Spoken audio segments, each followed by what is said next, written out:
안녕하세요. 보상가배상TV입니다. 들 경향 무조건적으로 다음을 봉사가 읽어보는 코너 호모 이코노미크스입니다. 이게 바로 고지의무라는 것 때문인데요. 의학적으로 인과관계가 없다라고 하면은 네. 지급을 받을 수 있는 거고요.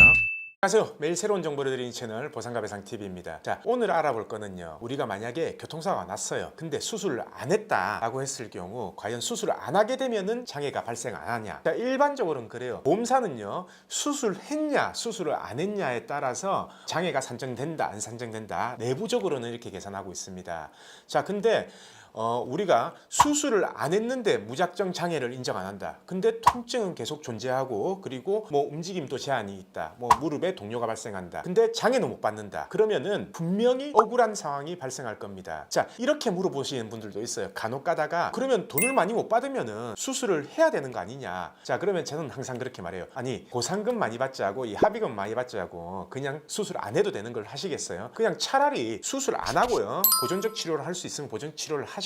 대신 저희가 보험사에 요구해서 수술을 안 한다 하더라도 장애 충분히 인정받을 수 있게끔 하겠다. 저는 이렇게 보통 처리를 하고 있습니다. 자, 우선 그렇게 되려면요. 이 보험사에서 말하는 장애, 후유장애, 맥브라이드 방식의 이 노동능력 상실, 이 의미부터 한번 알아봐야 되겠죠. 그리고 장애는 어떨 때 발생하는지, 어떤 경우 장애 진단서를 작성할 수 있는지 그거에 대해서 한번 먼저 알아보면요. 장애라는 거는요. 의미가 뭐냐면 치료를 충분히 한 후에도 몸에 남게 되는 이 증상, 이걸 말하는데요. 그러면은 이 치료를 충분히 한다라는 거를 보통 보험사는 어떻게 받아들이냐면 수술을 한 경우에 치료를 충분히 했다라고 이렇게 생각하는 거죠. 근데 그게 아닙니다. 예를 들어서요. 물리치료를 충분히 했는데도 이 후유증이 발생했다라고 하면 장애가 인정이 돼야 되는 거고 수술을 꼭 안 받았다 하더라도 내 몸에 후유증이 발생했다라고 하면 당연히 장애가 인정이 돼야 되는 거겠죠. 자, 한번 예를 들어 볼게요. 제가 이거는 많이 들었던 진단명인데요. 척추의 압박골절, 예를 들어서 등이나 허리 쪽으로 해서 압박골절 충격을 받아서 척추뼈가 약간 찌그러진 겁니다. 자, 이거 수술하게 된다고 이 찌그러진 뼈가 다시 펴지나요? 아니죠. 그리고 수술을 안 한다라고 해서 이 찌그러진 뼈가 다시 복원이 돼서 뼈가 막 생성돼서 이렇게 다시 펴지나요? 아닙니다. 오히려 수술을 안 하게 되면요. 갈수록 뼈가 더 주저앉게 돼요. 그렇게 되면은 시간이 지나면 지날수록 장애가 더 발생한다라는 겁니다. 허리가 더 기형이 되고요. 근데 수술 안 했다고 이거 장애 아니다. 그건 절대 아니라는 겁니다. 자, 척추 같은 경우에 보험사는 일괄적으로 정해놔요. 그리고 내부 지침상 수술을 안 하면 한시 2년 또는 3년 정도의 장애, 그거밖에 인정을 안 합니다. 근데 한번 생각을 해보세요. 척추가 예를 들어서 25%가 찌그러졌어요. 그러면은 제가 말했죠. 이거는 시간이 갈수록 더 찌그러진다. 기형이 더 심해질 거다. 나이가 들면 허리가 더 굽을 거다.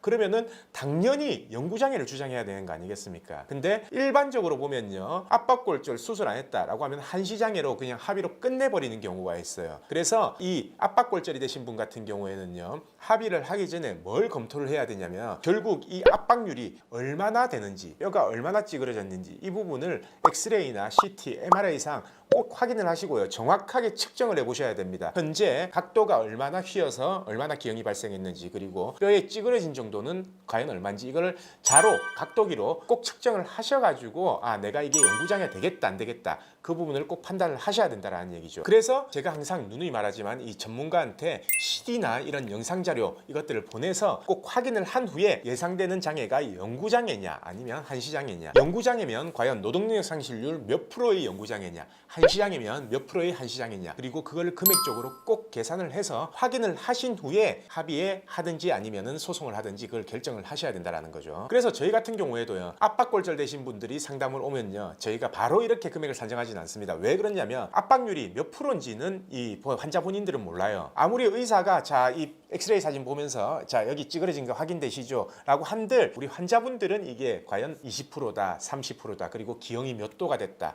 라는 걸 정확하게 모른다라는 거죠. 그래서 저희는 항상 CD를 보내보세요. CD를 보내주시면은 저희가 CD를 보고 정확하게 각도를 측정하고 압박률을 측정해서 금액이 얼마가 예상된다라는 걸 산출해드리겠습니다. 라고 이렇게 하는 겁니다. 자, 그럼 압박골절 말고 다른 것도 한번 알아보겠습니다. 자, 십자인대 파열 같은 경우 전방 십자인대 파열이 된 경우 동료가 보통 십자인대가 끊어진 상태면 10mm 이상이 나와요. 그리고 후방 십자인대 마찬가지로 끊어진 상태면 13mm, 14mm 이렇게 나옵니다. 근데 전방 십자인대 파열 같은 경우에는요. 보통 끊어지면 수술을 해요. 왜냐? 후방 십자인대에 비해서 전방 십자인대 수술이 간단하고 그리고 인공인대라든지 이런 부분을 써서 동요를 확실히 줄일 수 있습니다. 그렇기 때문에 보통 수술을 하는데요. 후방 십자인대 파열 같은 경우에는 전방 십자인대보다 인대가 두꺼워요. 두껍기 때문에 부분적으로 파열이 된다면 보통은 의사들이 수술을 안 하고 지켜보자. 왜냐하면 현재 상태에서 동요가 한 10mm 정도 나오는데 수술을 해도 딱히 5mm 이하로는 줄어들지 않다라고 이렇게 판단하면 의사들이 보존적 치료를 합니다. 그래서 결국 보존적 치료를 하고 재활을 해서 내가 열심히 재활을 했어요. 그래서 허벅지 근육으로 버틴다. 근데 동료가 그래도 한 7mm 정도 남았어요. 그러면은 수술을 안 했다는 이유로 장애를 못 받는다? 그건 아니거든요. 보통 이런 경우에 보험사는 수술 안 했기 때문에 한시장애 5년 주겠다, 아니면 7년으로 산정하자라고 하는데 아닙니다. 무조건 영구장애로 산정이 돼야 된다는 거예요. 자, 한시장애로 산정되는 거하고요, 영구장애로 산정되는 거하고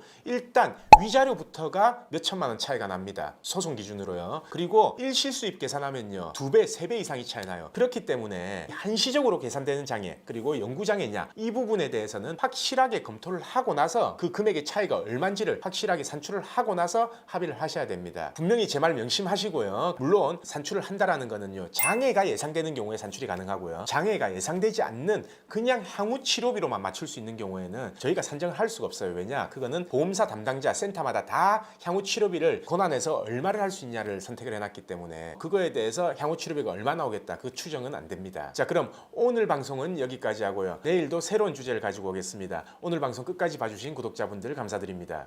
저희 보상과 배상 로펌은요, 전화, 카카오톡, 폰메일 상담, 카페 상담 등으로 상담받을 수 있습니다. 저희는 서울과 부산에 사무실이 있고요. 전국 번호는 1544-3102로 문의 주셔도 되고 카카오톡에서 보상과 배상을 검색하셔서 카톡으로 문의 주셔도 됩니다. 그리고 이 영상 댓글란을 보시면 메일로 신청하는 링크를 클릭하셔서 자세하게 작성해 주셔도 저희가 전화를 드리고 있습니다.